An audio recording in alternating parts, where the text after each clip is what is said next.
محترم ناظرین، السلام علیکم۔ آپ سے ایک چھوٹی سی گزارش ہے کہ ویڈیو دیکھنے کے ساتھ ساتھ ایک مرتبہ درود پاک پڑھ لیں۔ اگر آپ کو یہ ویڈیو اچھی لگے تو ویڈیو کو لائک کر کے چینل کو سبسکرائب کر دیں۔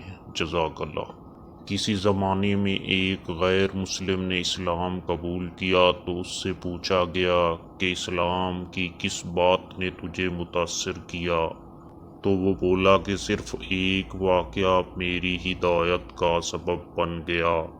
کہا مجلس رسول صلی اللہ علیہ وآلہ وسلم لگی ہوئی تھی، لوگوں کا ہجوم تھا۔ ایک شخص نے عرض کی، حضور میرے لیے دعا کرتیں، میرا بچہ کئی دنوں سے نہیں مل رہا، مل جائے۔ قبل اس کے کہ حضور کے ہاتھ اٹھتے ایک شخص مجلس میں موجود تھا، کھڑا ہو گیا۔ حضور اقدس صلی اللہ علیہ وآلہ وسلم، میں ابھی فلاں باغ سے گزر کر آیا ہوں۔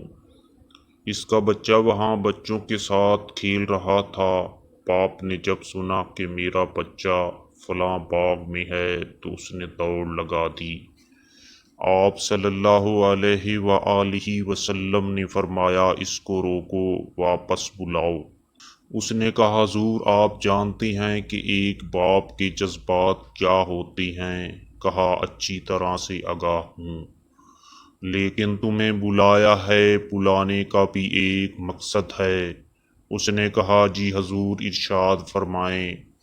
کہا، جب باغ جاؤ، بچوں کے ساتھ اپنے بچے کو کھیلتا ہوا دیکھ لو تو بیٹا بیٹا کہہ کر آوازیں نہ دینے لگ جانا، جو نام رکھا ہے اس نام سے پکارنا۔ کہا، حضور میرا بیٹا ہے، اگر میں بیٹا کہہ کر بلاؤں تو حرج بھی کیا ہے؟ فرمایا، تم کئی دنوں کے بچھڑے ہو، تمہارے لہجے میں بلا کا رس ہوگا، اور تم نہیں جانتے کہ کھیلنے والوں میں کوئی یتیم بھی ہو، اور جب تم اپنے بیٹے کو بیٹا کہہ کر پکارو گے، اتنا میٹھا لہجہ ہوگا تو اس کے دل پر چوٹ لگے گی، اور کہے گا، کاش آج میرا بھی باپ ہوتا، مجھے بیٹا کہہ کر پکارتا۔ فرمایا، یہ شوق گھر جا کر پورا کرنا۔ آپ نے فرمایا، کسی بیوہ کے سامنے اپنی بیوی سے پیار نہ کرو، غریب کے سامنے اپنی دولت کی نمائش کرنے سے روکا۔ حضور صلی اللہ علیہ وسلم نے یہاں تک فرمایا کہ اپنے گوشت کی خوشبو سے اپنے ہمسائے کو تنگ نہ کرو۔ یہ وہ اسلام کی خصوصیات تھیں، اور آپ صلی اللہ علیہ وسلم کے اخلاق جس کو دیکھ کر اور سن کر بہت سے غیر مسلمان ہو جاتے تھے۔